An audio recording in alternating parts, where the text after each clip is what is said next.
بسم اللہ الرحمن الرحیم۔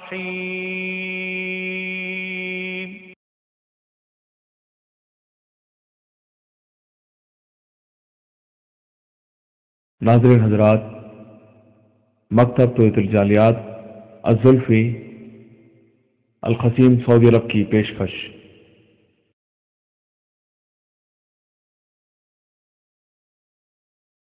درس کا عنوان ہے رجب و شعبان کی بدعتیں، اور اس درس کے مقرر ہیں فضیلت الشیخ مقصود الحسن الفیضی حفظہ اللہ۔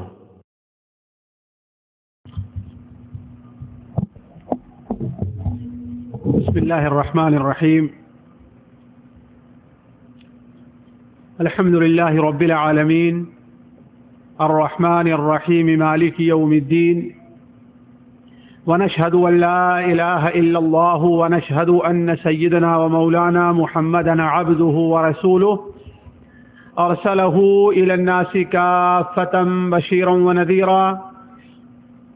أما بعد، فإن خير الحديث كتاب الله، وخير الهدي هدي محمد صلى الله عليه وسلم، وشر الأمور محدثاتها، وكل محدثة بدعة، وكل بدعة ضلالة، وكل ضلالة في النار. أعوذ بالله السميع العليم من الشيطان الرجيم. بسم الله الرحمن الرحيم. إن عدة الشهور عند الله 12 شهرا في كتاب الله يوم خلق السماوات والأرض منها 4 حرم، ذلك الدين القيم، فلا تظلموا فيهن أنفسكم، وقاتلوا المشركين كافة كما يقاتلونكم كافة، واعلموا أن الله مع المتقين. سبحانك لا علم لنا إلا ما علمتنا إنك أنت العليم الحكيم. رب اشرح لي صدري ويسر لي أمري واحلل عقدة من لساني يفقهوا قولي، واحلل عقدة من لساني يفقهوا قولي. عزیز ساتھیوں اور دینی بھائیوں، بدعات، ان کی حقیقت، ان کے پھیلنے کے اسباب اور ضمنی طور پر ان سے بچاؤ کی جو صورت ہے، اس سے متعلق ہم اور آپ ایک جامع بیان سن رہے تھے۔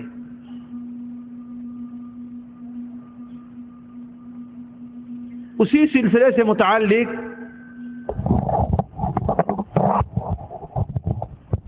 مجھے بھی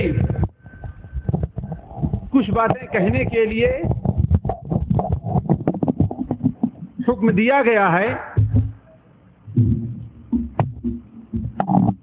جن سے متعلق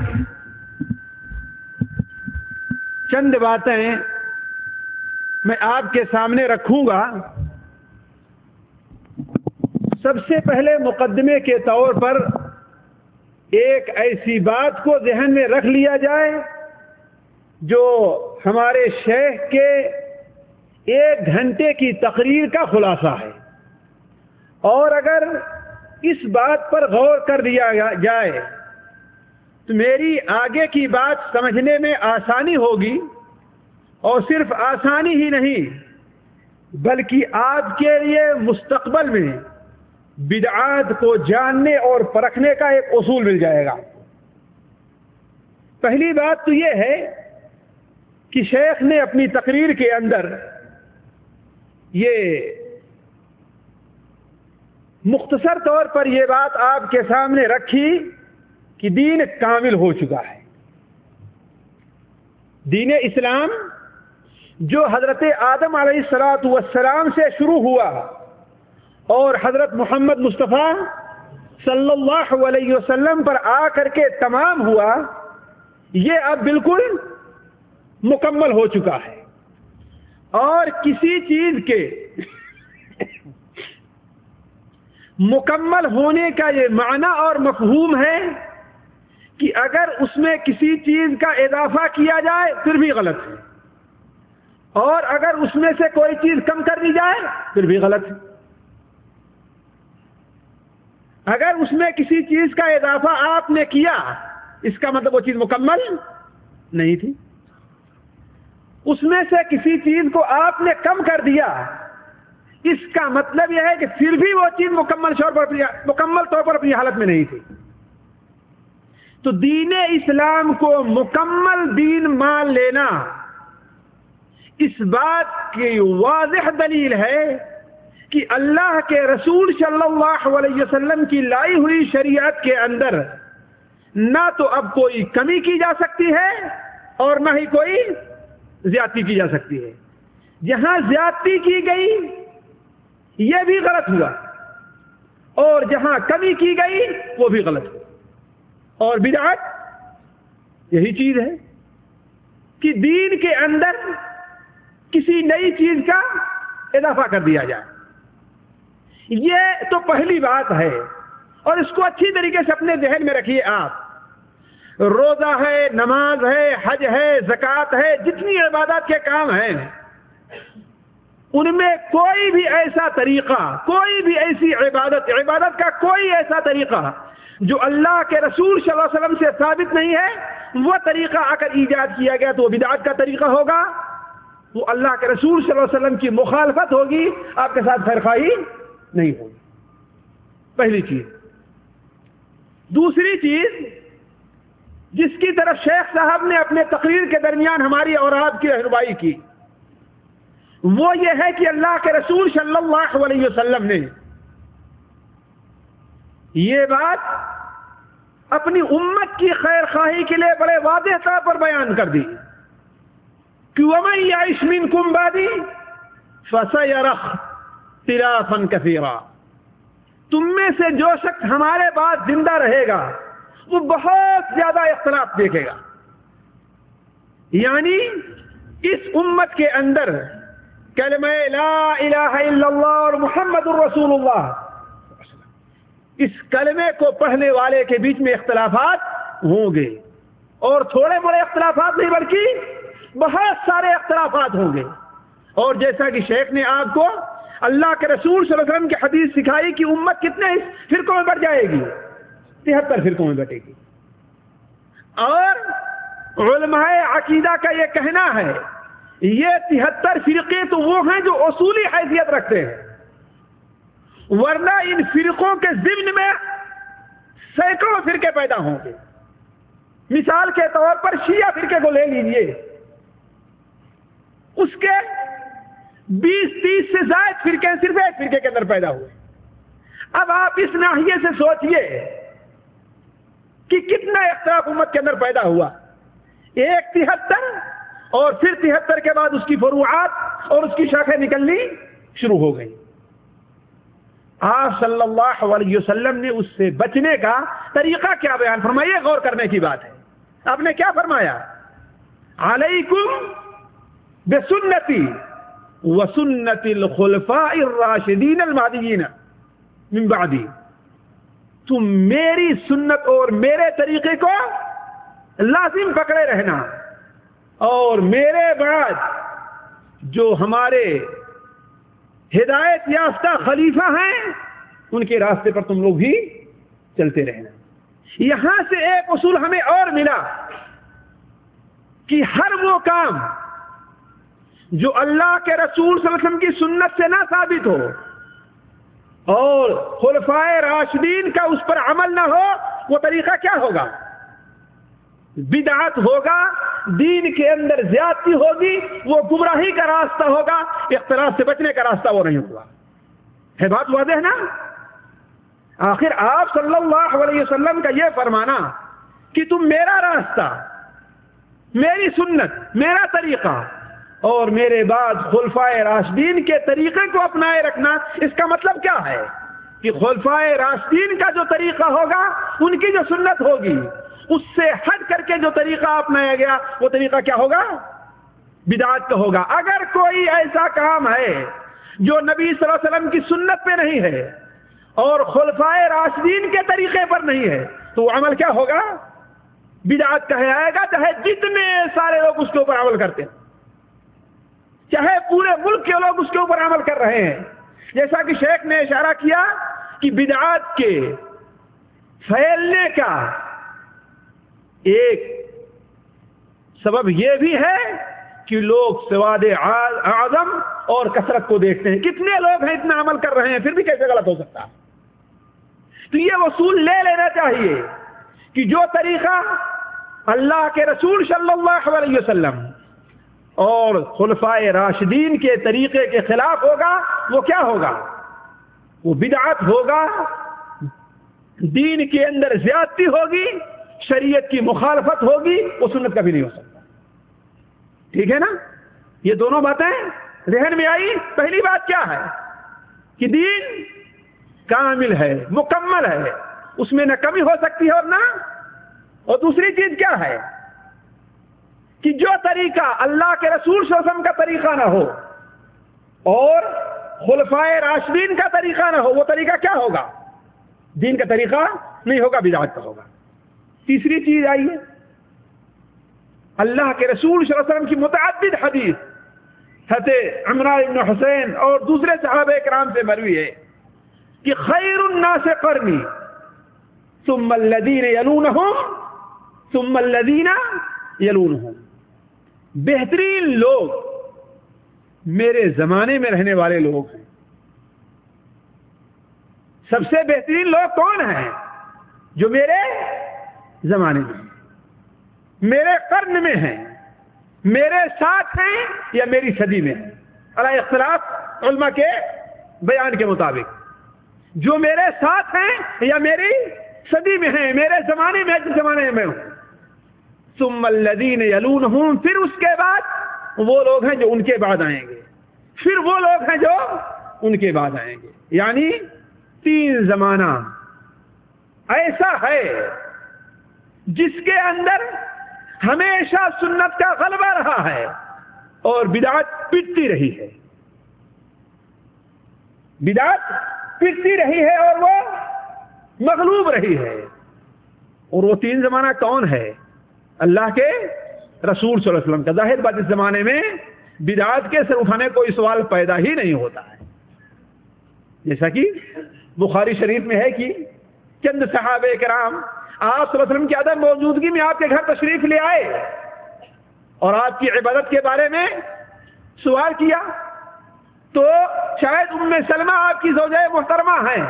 حضرت انس بن مالک کی روایت ہے، انہوں نے بتایا کہ اللہ کے رسول صلی اللہ علیہ وسلم کی یہ طریقہ ہے، کبھی آپ روزہ رکھتے ہیں، کبھی آپ افطار کرتے ہیں، رات کا کچھ حصہ آپ نماز پڑھتے ہیں، کچھ حصہ اپنے بال بچوں کے ساتھ رہتے ہیں، کچھ حصہ آپ سوتے ہیں. لوگوں نے کہا کہ یہ تو بڑا ہلکا سا عمل ہے، یہ تو بڑا معمولی سا عمل ہے. اپنے گاؤں میں رہو گے، شہر میں رہو گے تو مشغول رہو گے، لہذا جیسے ہمارے یہاں لوگ کہتے ہیں نکل چلو،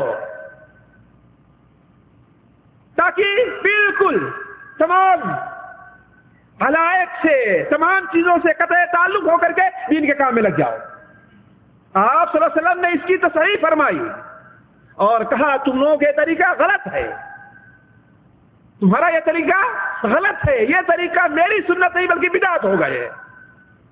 میرا معاملہ یہ ہے کہ میں روزہ بھی رکھتا ہوں، افطار بھی کرتا ہوں، نماز بھی پڑھتا ہوں، رات میں سوتا بھی ہوں، اور ہم نے شادی بھی کی ہے. فمن رغب عن سنتی فلیس منی، جس نے میری سنت سے اعراض کیا وہ ہمارے راستے پر نہیں. صحابہ کرام رضوان اللہ علیہم کا زمانہ یا تابعین کا زمانہ، جیسا کہ آپ نے ایک مثال سنی کہ ایک بدعتی نے سر اٹھایا تو حضرت عمر فاروق رضی اللہ عنہ کیا کیا اس کے ساتھ، اس کی کس طریقے سے پٹائی کر دی. تو علماء کہتے ہیں کہ اس زمانے کے، تینوں زمانے کے خیر اور بہتر ہونے کی ایک وجہ یہ بھی ہے کہ اس زمانے میں سنت کا دورہ اور غلبہ رہا ہے اور بدعت مغلوب اور پٹتی رہی. اسی لیے بعض حکام جو بسا اوقات غلطی پر ہوتے تھے، غلطی پر ہونے کا میرے کہنے کا مقصد یہ نہیں ہے کہ وہ ہر طریقے سے غلطی،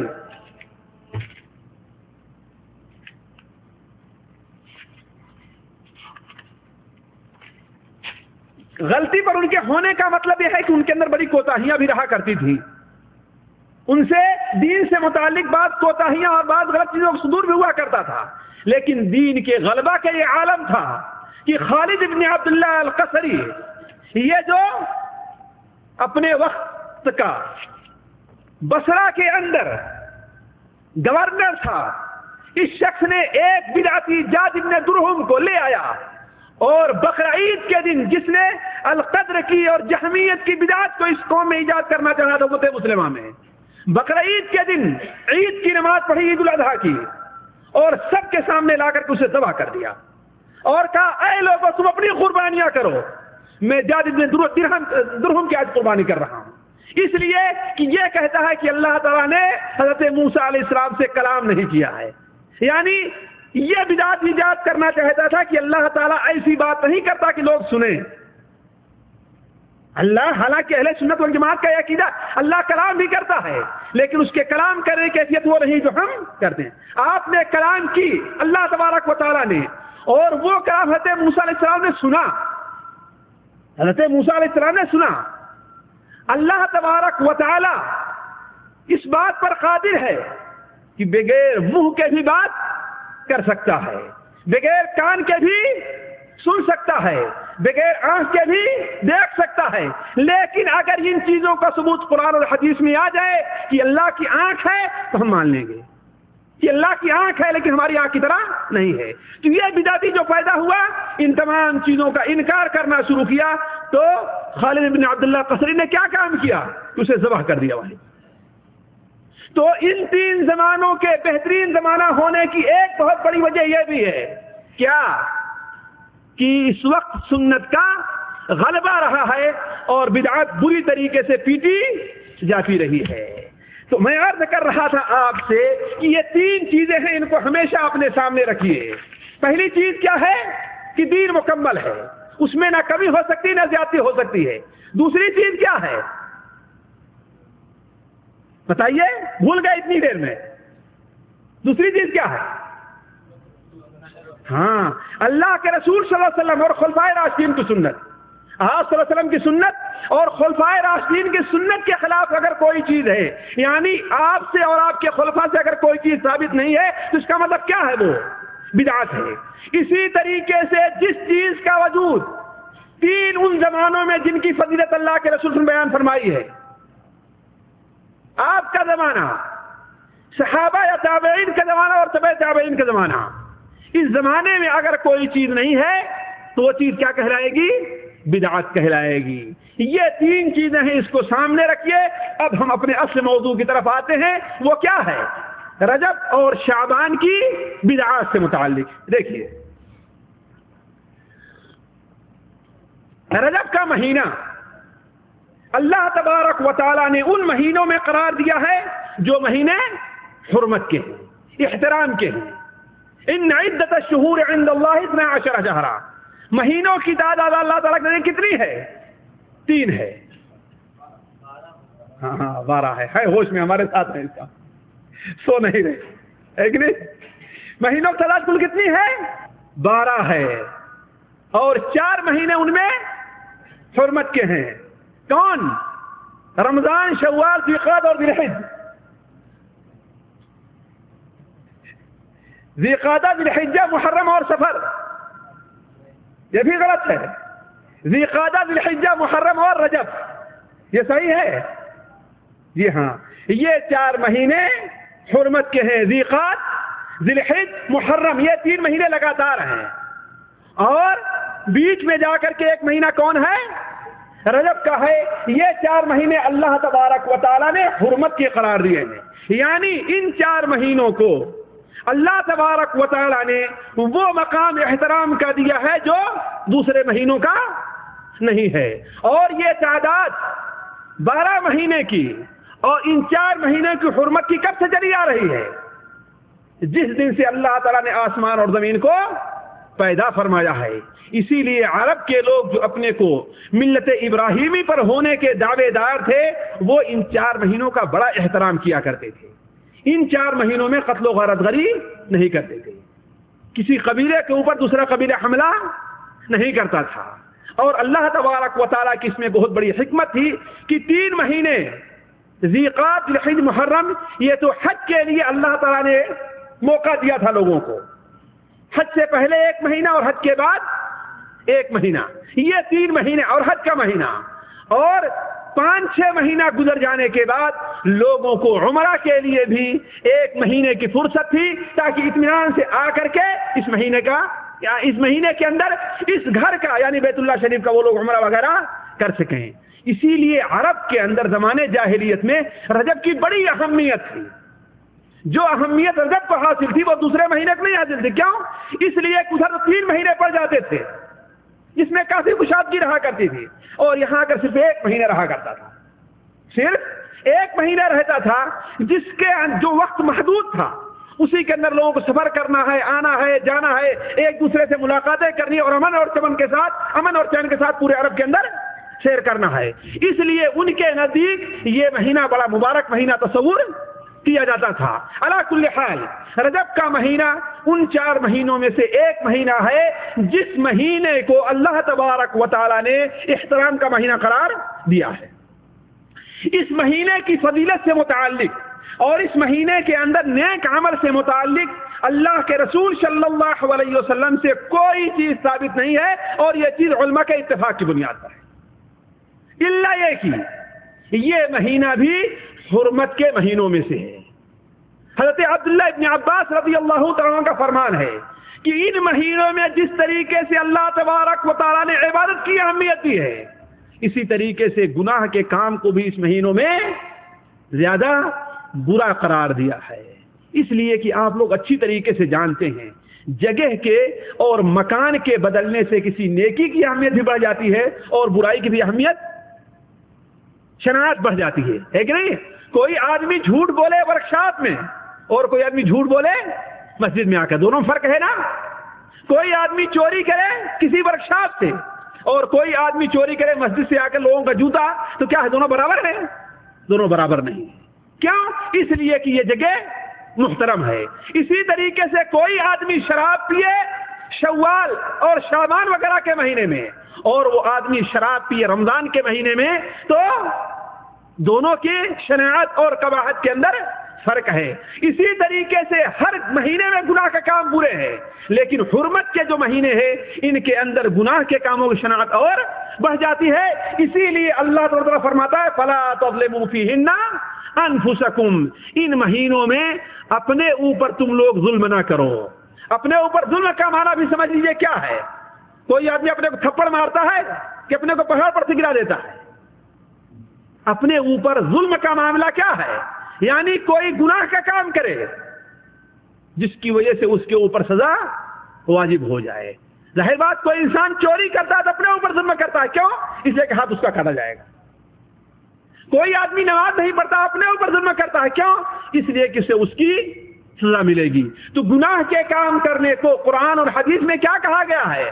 اپنے اوپر ظلم کرنا، یعنی ان مہینوں میں گناہ کے کام تم نہ کرو۔ تو عرض کرنے کا مقصد یہ ہے کہ رجب سے متعلق خصوصی کوئی ایسی فضیلت رجب کی یا خصوصی کوئی ایسی عبادت ثابت نہیں ہے جو دوسرے مہینوں کے اندر نہ ہو۔ البتہ شیخ اور اہل علم بیٹھے ہیں، ایک چیز ہے جو حدیث کی روشنی میں معلوم ہوتی ہے، وہ سنن کے اندر روایت ہے اور متعدد صحابہ کرام سے، اور صحیح روایت ہے سنن ابو داؤد وغیرہ میں بھی ہے، مخنف بن سلیم کی اور دوسرے صحابہ کی، کہ اللہ کے رسول صلی اللہ علیہ وسلم نے عرفہ کے میدان میں آپ نے اعلان فرمایا تھا۔ عرفہ کے میدان میں اس کا مطلب یہ ہے کہ یہ بالکل آخری بات ہے اور آخری پیغام ہے۔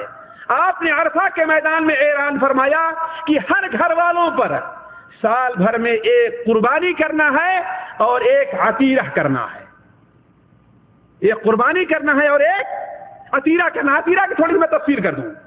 عطیرہ اصل میں زمانے جاہلیت کے اندر رجب کے مہینے میں کچھ لوگ اللہ تعالیٰ کو رضامندی کے لیے، اللہ کو خوش کرنے کے لیے، اور کچھ لوگ اپنے بتوں کے نام پر، کچھ لوگ اپنے بابا کے نام پر، کچھ لوگ کسی مزار پر ایک بکری یا ایک اونٹ یا ایک جانور ذبح کیا کرتے تھے۔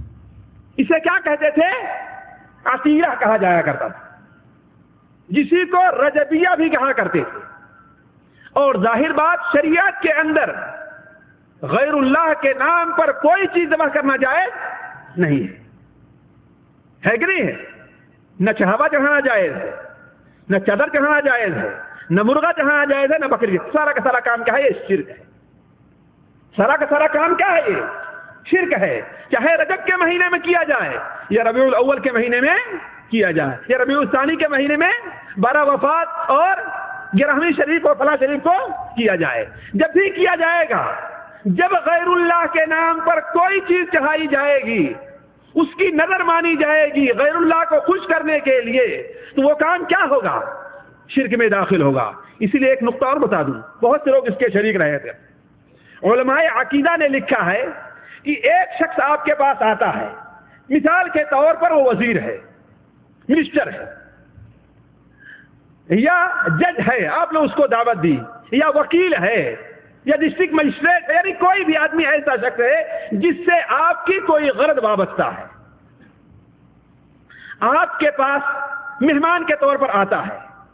اب آپ اس کے لیے مرغا یا بکرا ذبح کرتے ہیں، آپ کے پاس طاقت نہیں ہے اور آپ کا جی بھی نہیں کہہ رہا ذبح کرنے کے لیے، لیکن سوچتے ہیں کہ اگر آج ہم نے اس ذبح نہیں کیا اس کے لیے تو میرا کام نہیں ہوگا۔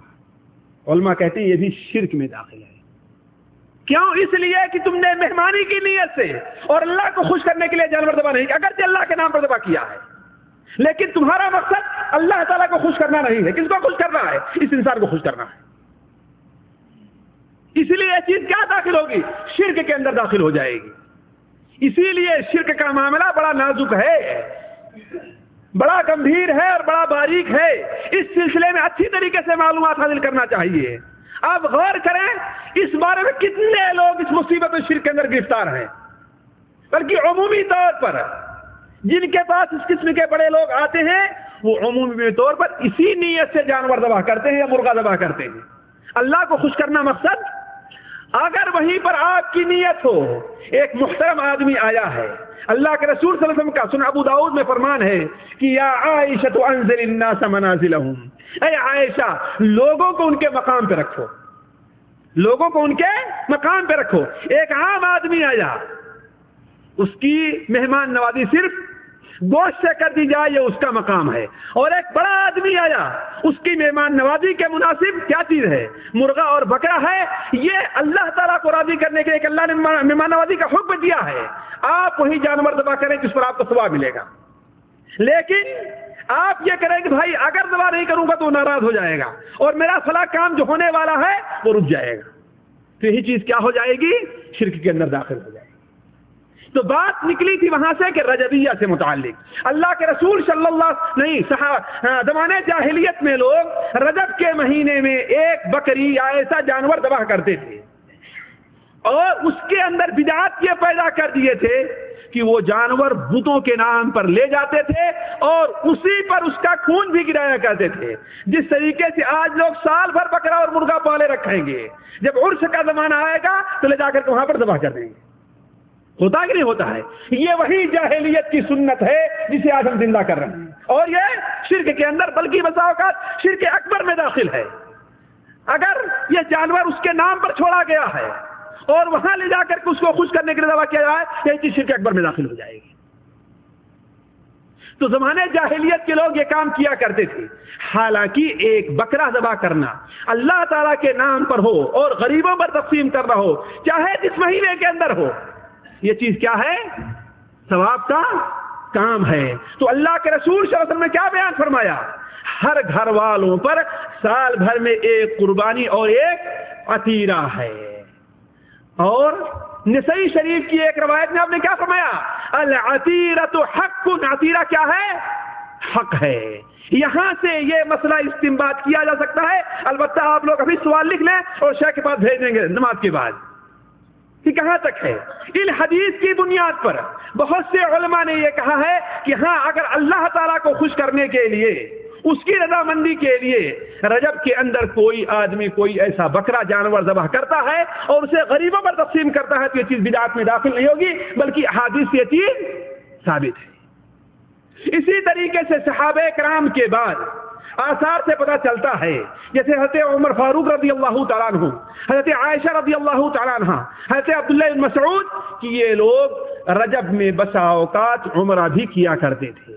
لیکن یہ نہیں کہ صرف رجب ہی میں کوئی آدمی عمرہ کرے، یہ ایسی چیزیں ہیں جو علماء کے اقوال سے میرے سامنے رجب کی کسی بھی حصے سے کسی بھی قسم کی خصوصیت سے متعلق آئی ہیں. اس کے علاوہ باقی چیزیں جو رجب سے متعلق بیان کی جاتی ہیں اس کے اندر کوئی حقیقت نہیں. مثال کے طور پر جیسے شیخ نے ابھی ایک نماز کی طرف اشارہ کیا کہ رجب کے اندر کچھ لوگ مخصوص نماز پڑھتے ہیں اور وہی نماز 15 شعبان کو ہی پڑھتے ہیں. اسے کیا کہتے ہیں؟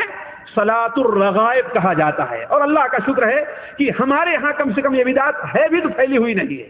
چند مخصوص لوگوں کے اندر محصور ہو کر کے رہ جائے گی اور اللہ کرے کہ اور محصور ہو جائے. اللہ کرے کہ بالکل زمین دوز ہو جائے وہ اس کا کہیں پتہ نہ چلے اس بدعت کا. اور یہ بدعت 465 کے بعد ایجاد ہوئی ہے. اس سے پہلے صلاۃ الرغائب نام کی کوئی چیز کسی کتاب کے اندر نہیں ملتی تھی. اب آپ اس پر بات پر غور کر لیجئے کہ دین کامل ہے. صحابہ کرام کے زمانے میں نہیں تھی اور خیر القرون میں یہ چیز نہیں پائی جا رہی تھی. اس کا مطلب صلاۃ الرغائب کیا ہوگی؟ بدعت ہوگی. دوسری بدعت جو آج بڑی مصیبت یہ ہے اور بڑی مشکل یہ ہے کہ پھیلتی جا رہی ہے اور بعض ہماری ان جماعتوں میں پھیلتی جا رہی ہے جو لوگ دین کی تبلیغ کے اندر بڑے سرگرم نظر آتے ہیں. بعض لوگوں کو ہم نے یہ دیکھا ہے کہ معراج کی جو شب ہوتی ہے اس کے اندر جا کر کے عبادت کرتے ہیں اور اس کے بعد اس کے دن کا روزہ رکھتے ہیں. معراج کی جو شب ہوتی ہے اس دن جاگیں گے اور اس رات کو جاگیں گے اور اس دن کو روزہ رکھتے ہیں. اللہ کے رسول صلی اللہ علیہ وسلم، صحابہ کرام اور تابعین سے اس قسم کی کوئی بات ثابت نہیں ہے. اور یہ بات اچھی طریقے سے ذہن میں رکھنا چاہیے کہ نعوذ باللہ من ذالک معراج کی اہمیت اور اس کی فضیلت کا کوئی منکر نہیں ہے. ہم اس کا انکار نہیں کرتے. ہمارا یہ یقین ہے، ہمارا یہ عقیدہ ہے کہ معراج اللہ کے رسول صلی اللہ علیہ وسلم کے بہت بڑے فضائل میں سے آپ کی ایک فضیلت ہے اور آپ کے بڑے معجزات میں سے ایک بہت بڑا معجزہ ہے. جیسا کہ پچھلے دنوں میں ہم نے آپ صلی اللہ علیہ وسلم کی اس معراج سے متعلق بات فضیلت پر اشارہ بھی کیا. پہلی فضیلت آپ کی کیا ہے کہ اللہ تبارک و تعالیٰ نے آپ سے گفتگو فرمائی، لیکن کہاں؟ 7ویں آسمان پر، اس سے بھی آگے بلا کر کے. اور یہ مقام کسی دوسرے نبی کو حاصل نہیں ہوا ہے، کسی دوسرے نبی کو حاصل نہیں ہوا ہے. اور دوسری فضیلت، اللہ کے رسول صلی اللہ علیہ وسلم نے اس رات کو جب رات ختم ہونے لگی اور فجر کا وقت آیا ہے تو اللہ کے رسول صلی اللہ علیہ وسلم کے لیے اللہ تبارک و تعالیٰ نے تمام انبیاء کو اٹھایا، چاہے جس شکل میں اٹھایا ہو، روح کے ساتھ، جسم کے ساتھ، ہمیں اس کی کیفیت سے کوئی تعلق نہیں ہے. لیکن یہ حدیث میں ہے کہ تمام انبیاء آپ کے پاس لائے گئے اور آپ نے ہر ایک کی امامت فرمائی. کتنے نبیوں کی؟ 1,24,000 انبیاء کی آپ نے امامت کی. آپ کی چھوٹی فضیلت ہے؟ کسی دوسرے کو فضیلت حاصل نہیں ہے. اور یہ کہ اللہ کے رسول صلی اللہ علیہ وسلم کی نبوت کا اقرار اگرچہ مکہ کے مشرکین نہیں کر رہے تھے، اگرچہ طائف کے لوگوں نے آپ کو پتھر برسائے تھے، لیکن اللہ تعالیٰ نے فرمایا کہ اے محمد اللہم صلی اللہ علیہ وسلم، آپ پریشان کیوں ہوتے ہیں؟ آپ کا مقام تو یہ ہے کہ اگر یہ لوگ آپ کی نبوت کو نہیں مانتے تو 7 آسمان کے فرشتے اور وہاں پر جو انبیاء موجود ہیں، اللہ نے انہیں مقام دیا ہے، وہ انبیاء بھی آپ کی نبوت کا اور آپ کی رسالت کا اقرار کر رہے ہیں. یہ معمولی فضیلت تھی.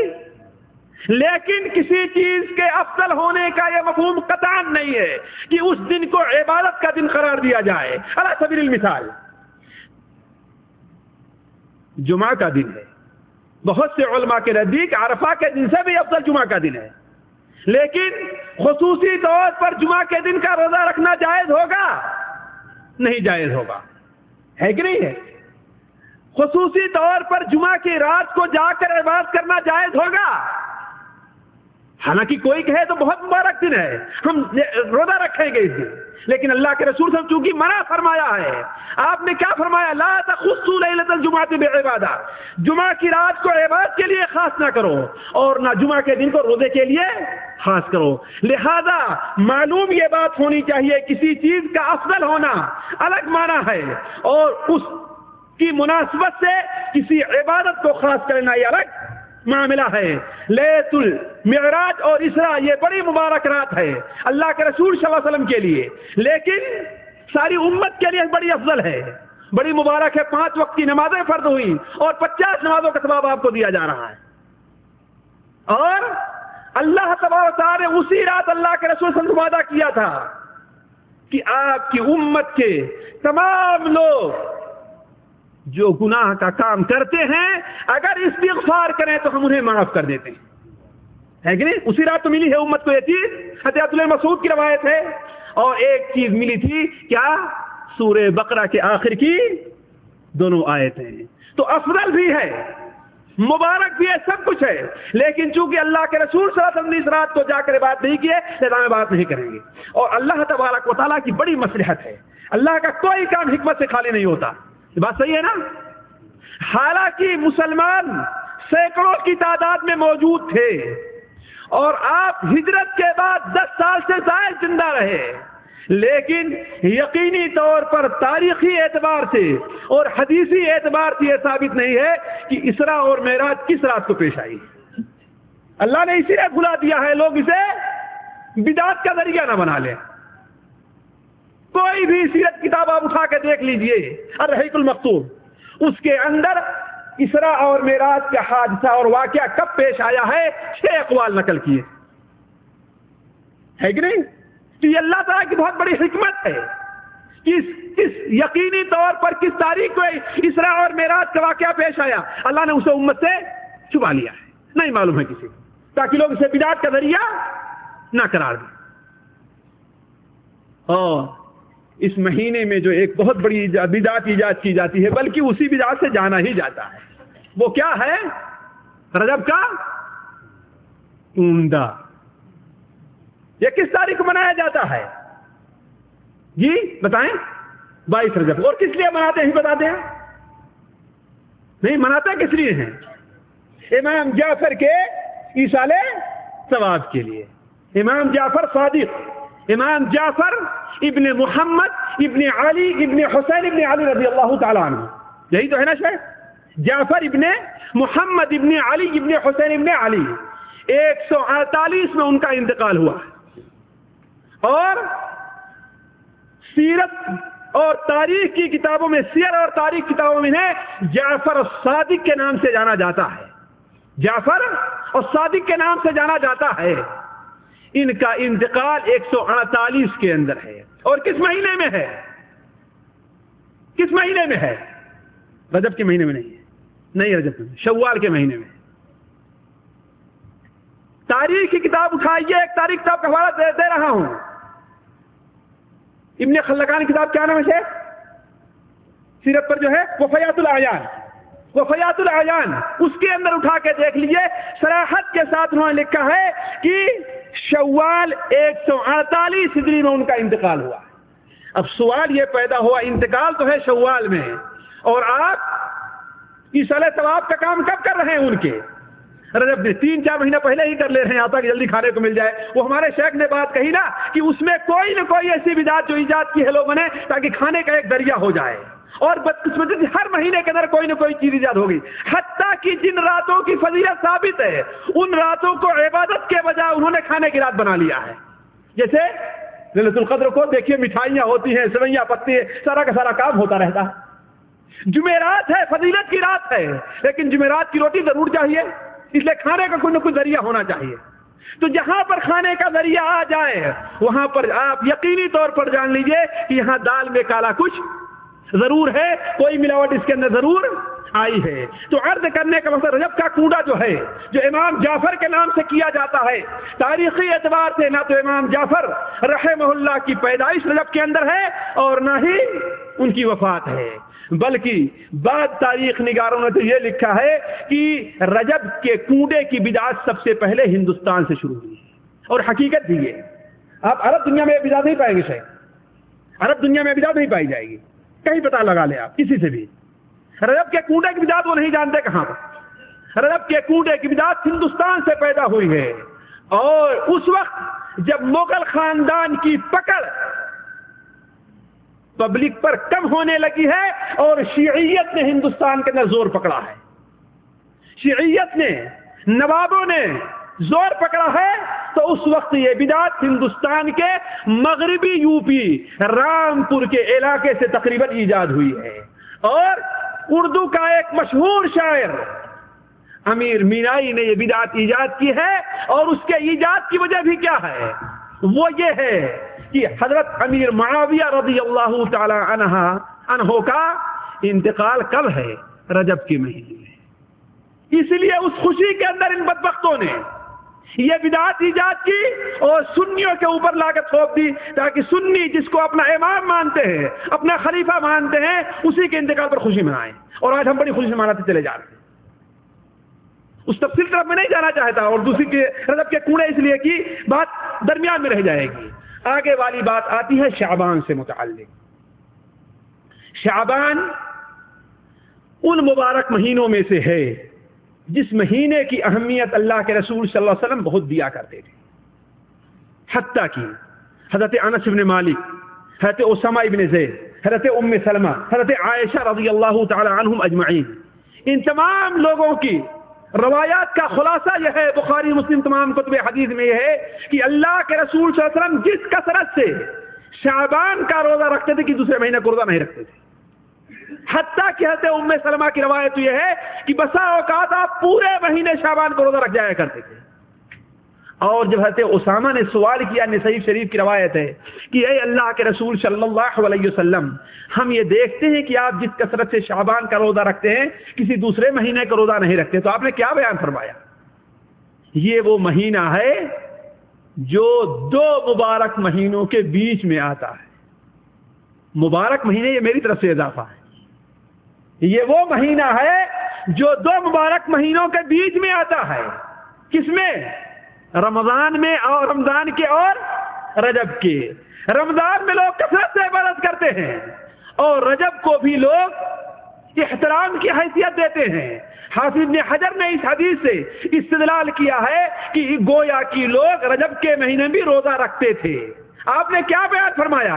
یہ مہینہ رجب اور رمضان کے بیچ میں ہے جس مہینے میں لوگ اللہ تعالیٰ کی عبادت سے غافل ہو جاتے ہیں. اور میں یہ چاہتا ہوں کہ میں اس مہینے میں کثرت سے عبادت کروں تاکہ ہمارے اعمال اللہ تعالیٰ کے حضور اس حال میں پیش ہوں کہ میں روزے سے ہوں.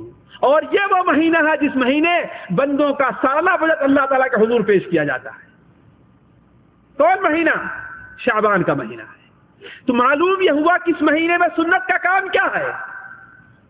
کثرت سے روزہ رکھنا.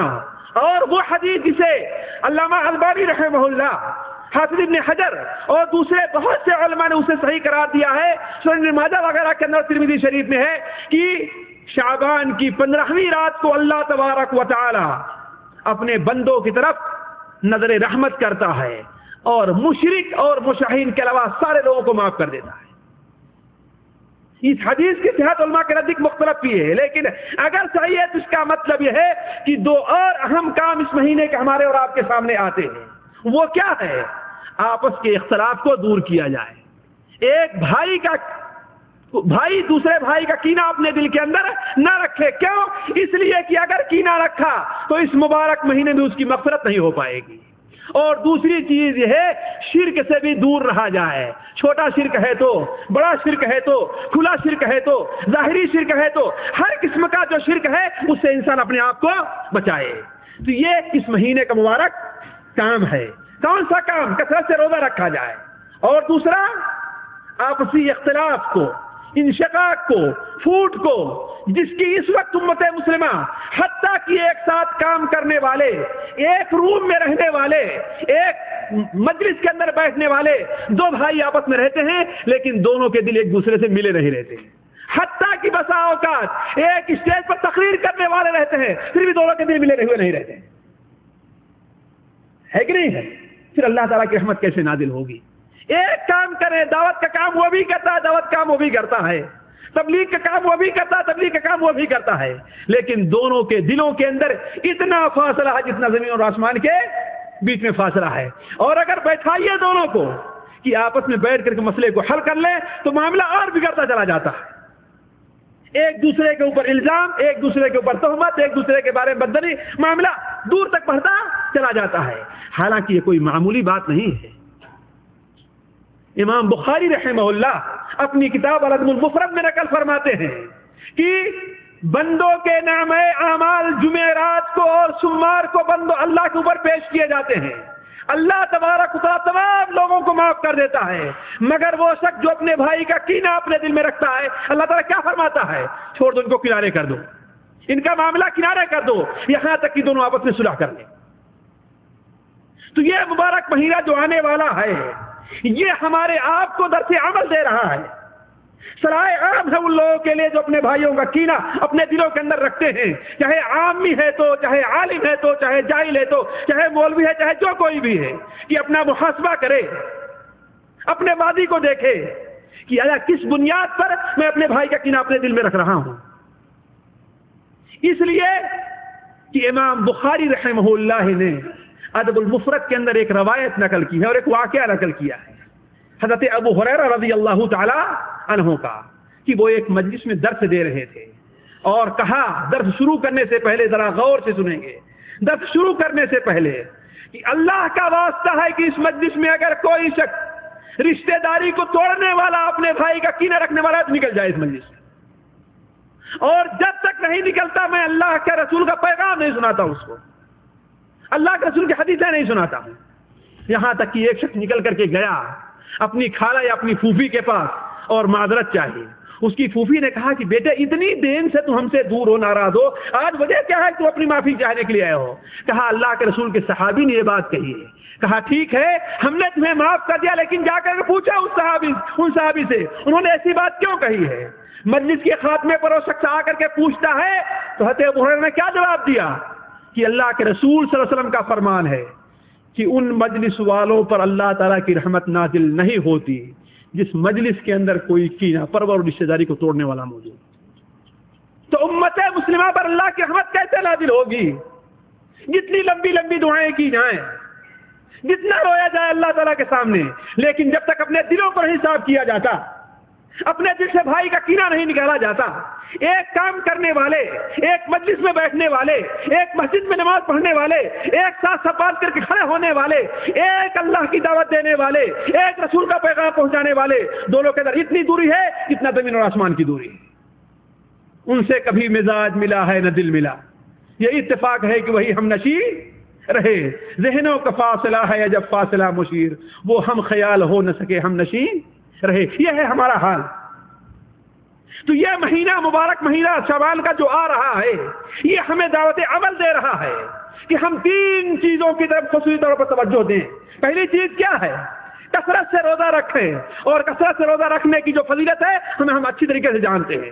دوسری چیز شرک سے دور رہیں، خواہ چھوٹا شرک ہے خواہ بڑا شرک ہے، اس لیے کہ شرک کوئی بھی ہو اللہ تعالیٰ اسے معاف نہیں کرے گا، چاہے چھوٹا شرک ہے یا بڑا شرک ہے، اللہ اس کے اوپر گرفت کرے گا اور پکڑ کرے گا۔ اور تیسری بات کیا ہے؟ اپنے دل سے اپنے مسلمان بھائیوں کا کینہ نکال دیں۔ تو یہ اس مہینے کی فضیلت سے متعلق یہ بات تھی۔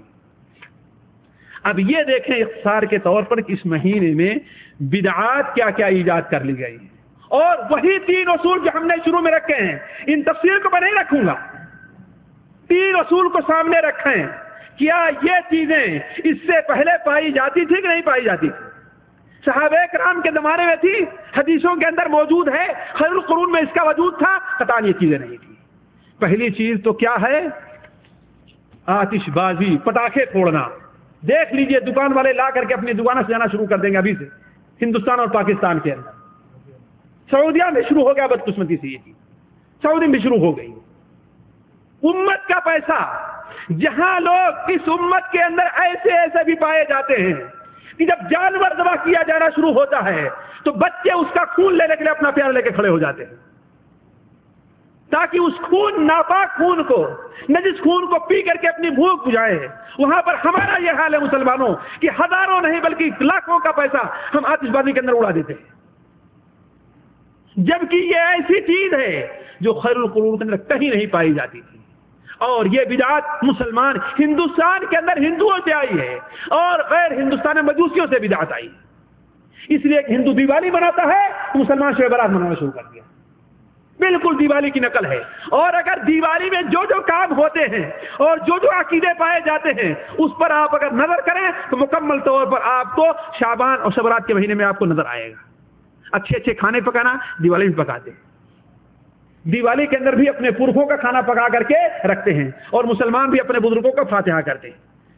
2 مہینہ 4 مہینہ 6 مہینہ جائے کوئی بھی مر گیا ہو اس کی مغفرت کا لوگ انتظار کرتے ہیں. کبھی اس کی مغفرت نہ ہو, ابھی اٹکا رہنے دو اس کو, ابھی اسے لٹکا رہنے دو. شعبان کا مہینہ آئے گا تو اس کے نام سے کچھ دے دیں گے وہ چھوٹ جائے گا.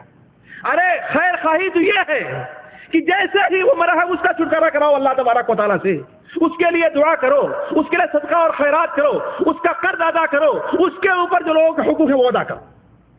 یہ کیا ہے کہ شعبان تک اسے لٹکائے ہوئے ہو, تم اللہ کے عذاب کے حوالے کیے ہوئے ہو, اس کے بعد چھٹکارا دلاؤ گے.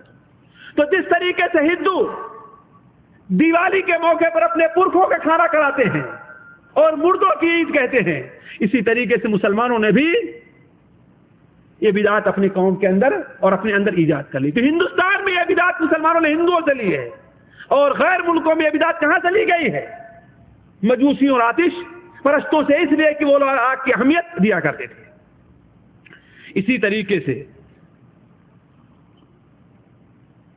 بہت سے علاقے میں اگر شعبان کا نام آتا ہے تو ایک چیز کا اور فوراً دوڑ جایا کرتا ہے, ایک چیز کا تصور, وہ کیا ہے؟ حلوہ. ہاں صحیح کہا ہے. حلوہ کا ایسا مشہور ہو گیا ہے کہ حلوے کا تعلق ہی شعبان سے ہے. جس طریقے سے سوئی کا تصور کب سے ہے؟ عیدوں سے. عید کا تصور آیا کہ قسم قسم کی اور طرح طرح کی سوئیوں کا تصور انسان کے ذہن میں آ جایا کرتا ہے. اسی طریقے سے حلوے کے جہاں تصور آیا, قسم قسم کے رنگ برنگے گیلے پیلے کالے گورے ہر قسم کے حلووں کا تصور انسان میں آ جایا کرتا ہے, انسان کے ذہن میں آتا ہے. حتیٰ کہ یقینی طور پر بعض جگہوں سے یہ بات معلوم ہوئی ہے کہ بسا اوقات عورتیں اپنا زیور گرو رکھ کر کے حلوہ بنانے کے لیے سامان لے کر کے آتی ہیں. اور ہم نے ایک شخص سے جس کے گھر کا واقعہ ہے سنا کہ بسا اوقات حلوہ شعبان میں پکتا ہے اور کھایا کب تک جاتا ہے؟ محرم کی 10ویں تاریخ تک. ذرا بتائیے کتنا حلوہ پکایا جاتا ہوگا؟ یہ کیا چیز ہے؟ وہی حلوہ پوری جو ہندوؤں کی ہے وہی رسم ہم نے اپنے یہاں ایجاد کر لی. شریعت میں اس کا کوئی ثبوت نہیں ہے, کوئی اس کا تصور نہیں ہے. بدقسمتی سے ہمارے کھانے والے مولوی جب کوئی بدعت ایجاد کرتے ہیں تو اس کی کوئی نہ کوئی دلیل ضرور سوچ لیا کرتے ہیں, اس لیے کہ عام لوگوں کو قائل کرنا ہے نا, اور ضروری ہے کہ اس کا تعلق اللہ کے رسول صلی اللہ علیہ وسلم یا صحابہ کرام سے ہو تاکہ لوگ اسے آسانی سے مان بھی لیں. ہے کہ نہیں ہے؟ یہ ضروری سمجھتے ہیں وہ. اسی لیے حلوہ پوری کے بارے میں کیا کیا کہ ارے بھائی اس کی وجہ یہ ہے کہ اللہ کے رسول صلی اللہ علیہ وسلم دندان مبارک شہید ہو گئے تھے اور آپ کو سخت چیز کھانے میں تھوڑی سی تکلیف ہو رہی تھی, تو حضرت فاطمہ نے آپ کے لیے حلوہ پکایا تھا, تو آپ نے حلوہ کھایا تھا. اسی مناسبت سے اسی یاد کو تازہ کرنے کے لیے ہم بھی حلوہ کھاتے, لیکن جہاد کے لیے تو یاد نہیں تازہ کرتے, دانت توڑوانے کے لیے تو یاد نہیں تازہ کرتے. اپنی مسلمان مجبوروں کی مدد کرنے کے لیے تو نہیں کہا آگے بڑھتے ہیں, صرف حلوہ کھانے کے لیے بڑی تیزی سے سنت کو ایجاد کر لیا, جبکہ اس کا تعلق اس حادثے سے کوئی ہے ہی نہیں. تمام سیرت کتابیں اٹھا کر کے دیکھ لیے کہ غزوہ احد کس مہینے میں پیش آئی تھی؟ شوال میں تھی, وہ شعبان میں تھی. لیکن چونکہ عوام ہیں, ان کو تاریخ کا پتہ نہیں, ان کو سیرت کا پتہ نہیں ہے, ان کو اللہ کے رسول کے طریقے کا پتہ نہیں ہے, اس لیے جو بات کہیں گے وہ مان لیں گے, اور ماشاءاللہ انہیں کہنے کا ڈھنگ بھی آتا ہے. مشاعروں پہ چھا جاتے ہیں وہ گھٹا کی طرح, غزل سناتے ہیں گاگا کے جو لتا کی طرح, ہے کہ نہیں ہے؟ تو جو نثر کے اندر قوالی گاگا کر کے سنائیں گے اور جھوٹے موٹے قصے, ظاہر بات لوگ ان کی بات آسانی سے مان بھی لیں گے. ارے اتنا بڑا مولوی ہے, اتنا بڑا عالم ہے, وہ کہیں غلط تھوڑی کہے گا. لیکن حقیقت کے میدان میں آؤ, کودو, دیکھو. اسی لیے آپ سے پہلے بھی کہا تھا, اسی زلفی میں ایک کیسٹ آئی ہے ہندوستان سے, اور جن لوگوں نے سنا انہوں نے ہم سے بتایا کہ ایک مولوی بھیمنڈی میں تقریر کرتے ہوئے کیا کہتا ہے, خدا کا شکر ہے تم لوگ جاہل ہو, اس لیے اگر پڑھ لو گے تو ہمارا پول کھل جائے گا. خدا کا شکر ہے تم لوگ جاہل ہو, ورنہ سارے کے سارے وہاں بڑے بن جاتے تم لوگ. دیکھیے, اور لوگ نعرہ تکبیر بلند کر رہے ہیں, اپنے کو جاہل ہونے پر خدا کا شکریہ ادا کر رہے ہیں. یہ دیکھیے, یہ ہے اندھی تقلید جس کے سبب بدعت جنم لیتی ہے. تو عرض کرنے کا مقصد, کوئی دینی بات آئے تو سر تحقیق کرے, پوچھیں کس کی حقیقت کہاں تک ہے, کیا اللہ کے رسول صلی اللہ علیہ وسلم صحابہ کرام نے ایسا کیا ہے, اسی طریقے سے ایک چیز جس کے اندر ہم نے دیکھا ہے کہ بعض سنت کے پیروکار حضرات بھی اس کے اندر بعض علاقوں میں ملوث ہیں، بعض شہر کے اندر ہم نے دیکھا حتیٰ کہ اہل حدیث لوگ بھی اس کے اندر ملوث ہیں۔ وہ یہ کیا ہے؟ شعبان کی 15ویں شب کو قبر کی زیارت کے لیے اجتماعی طور پر جانا۔ سال بھر کبھی توفیق نہیں ہوگی قبر کی زیارت کے لیے، لیکن شعبان کی 15ویں شب کو ضرور جائیں گے، حالانکہ اس کا ثبوت کہیں بھی نہیں ہے۔ جو ترمذی شریف میں یہ روایت ہے وہ روایت سخت اور سخت ضعیف ہے۔ امام ترمذی رحمہ اللہ بیان فرماتے ہیں کہ ہم نے محمد ابن اسماعیل یعنی امام بخاری رحمہ اللہ سے سنا کہ یہ حدیث ضعیف ہے۔ تو یہ تو نہیں بیان کیا آپ نے کہ یہ حدیث ضعیف ہے، اور اس سے پہلے جو حدیث ہے اس کو آپ نے لوگوں کے سامنے بیان کر دیا۔ کیا کہا کہ امام سنن ترمذی میں حدیث موجود ہے، اور امام ترمذی نے کیا کہا اس حدیث کے بارے میں، اسے آپ نے چھوڑ دیا۔ تو اللہ کے رسول صلی اللہ علیہ وسلم کے بارے میں قطعاً اس بات کا ثبوت نہیں ہے کہ اس رات کو آپ قبر کی زیارت کے لیے گئے۔ لیکن میری باتوں کا غلط مفہوم نہ سمجھیں، قبر کی زیارت بہت اہم چیز ہے، بلکہ میں تو کہتا ہوں سنت مؤکدہ ہے۔ ہر انسان کو ہفتے میں 10 دن میں 15 دن میں 20 دن میں 1 مہینے میں قبر کی زیارت کے لیے ضرور جانا چاہیے۔ کیوں؟ اس لیے کہ دل نرم ہوتا ہے، دنیا سے بے رغبتی پیدا ہوتی ہے، آخرت یاد آتی۔ یہ انسان وہاں جا کر کے سوچے گا کہ آج تک کسی کو نہیں دیکھا گیا کہ یہاں سے آ کر کے وہ واپس گیا ہو۔ کہ کسی کو دیکھا ہے آپ لوگوں نے؟ کسی کو نہیں دیکھا۔ جوان بھی وہاں پر آئے ہیں، بچے بھی آئے ہیں، بوڑھے بھی ہیں، عورتیں بھی ہیں، سارے کے سارے لوگ وہاں پر موجود ہیں۔ یہ نہیں کہ صرف بوڑھے ہی لوگ وہاں پر آئیں گے، ہر قسم کے لوگ وہاں پر پہنچے ہیں۔ اس لیے سنت ہے جو آج چھوٹی ہوئی ہے مسلمانوں، اللہ کے رسول صلی اللہ علیہ وسلم کا حکم ہے زور القبور، قبر کی زیارت کرو، اس لیے کہ یہ تمہیں آخرت یاد دلاتی ہے اور دنیا سے بے رغبت کرتی ہے۔ تو یہ سنت ہے، صرف شعبان کے مہینے میں نہیں، لیکن قبر کی زیارت ہو، مزارات کی زیارت نہ ہو۔ وہاں جا کر کسی کو قبر اور آخرت نہیں یاد آتی، اس لیے کہ وہ تو ماشاءاللہ اتنا خوشبودار رہتا ہے، اتنا خوبصورت رہتا ہے کہ وہاں انسان اپنے گھر کو بھی بھول جاتا ہے۔ وہاں قبر و آخرت کیا یاد کرے گا؟ قبرستان کی زیارت ہے، قبرستان کی زیارت کی جائے، ویران۔ اسی لیے قبرستان کو کیا کہتے ہیں ہمارے ہاں فارسی میں؟ شہر خاموشاں کہتے ہیں۔ وہاں شور شار، وہاں قوالی نہیں ہوتی ہے کہ نہیں ہے، وہاں سے خوشبو نہیں آتی ہے، خاموش ہے، کوئی کسی بات کا جواب نہیں دیتا۔ پکاریے، چیخیے، چلائیے، کوئی جواب دینے والا وہاں پر آپ کو نہیں ملے گا۔ اور یہ جھوٹے موٹے جو قصے سنائے جاتے ہیں، فلاں بزرگ گئے آواز لایا تو اتنے مردے اٹھ کر کے جواب دیا، ان سے قصوں اور افسانوں کے علاوہ ان کی کوئی اور حیثیت نہیں ہے۔ ورنہ آپ جا کے آواز دکھا کے دیکھیے، لگا کے دیکھیے، کوئی آپ کا جواب دیتا ہے؟ تو ایسی سنت ہے جو آج چھوٹی ہوئی ہے، اس کی جگہ ایک بدعت نے لے لی کہ آپ نے صرف شعبان میں قبر کی زیارت کرنا شروع کر دیا۔ اسی طریقے سے آخری بات یہ ہے کہ اس مہینے کی ایک بدعت اور ہے کہ 15 تاریخ کو خاص کر لینا روزے کے لیے اور 15ویں رات کو خاص کر لینا عبادت کے لیے۔ آپ کثرت سے روزہ رکھیے، ایام بیت کا 13، 14، 15 کو رکھیے، لیکن 15ویں تاریخ کو خاص کر کے عبادت کرنا، اس سلسلے میں جو روایت سنن ابن ماجہ کے حضرت علی رضی اللہ تعالیٰ عنہ کی ہے وہ علماء کے نزدیک سخت ضعیف اور موضوع ہے۔ سخت ضعیف اور موضوع ہے، یعنی کیا مطلب ہے؟ یعنی اللہ کے رسول صلی اللہ علیہ وسلم کی وہ حدیث نہیں ہے، آپ کا وہ فرمان نہیں ہے، نہ صحابہ کرام کے اس کے مطابق عمل رہا ہے، اور نہ خیر القرون میں اس کی کوئی اہمیت دی جاتی رہی ہے۔ تو یہ مختصر طور پر اختصار کے ساتھ آپ کے سامنے ان دونوں مہینوں کی اصلی حقیقت کیا ہے وہ بھی ہم نے رکھی، اور ان کی بدعتی حیثیت کیا ہے وہ بھی ہم نے رکھی۔ اللہ تعالیٰ سے دعا ہے کہ اللہ تعالیٰ ہمیں اور آپ کو سنتوں پر عمل کرنے کی توفیق عطا فرمائے۔ اللہ تعالیٰ ہمارا اور آپ کے یہاں پر اکٹھا ہونا قبول کرے، یہاں جمع ہونے کی برکت سے اللہ تعالیٰ ہمارے اور آپ کو گناہوں کو معاف کرے، ہمیں اور آپ کو سنت پر عمل کرنے کی توفیق دے، اور بدعت سے ہمیں اور آپ کو روکے۔ سبحانک اللہم و بحمدک، اشہد ان لا الہ الا انت، استغفرک و اتوب الیک۔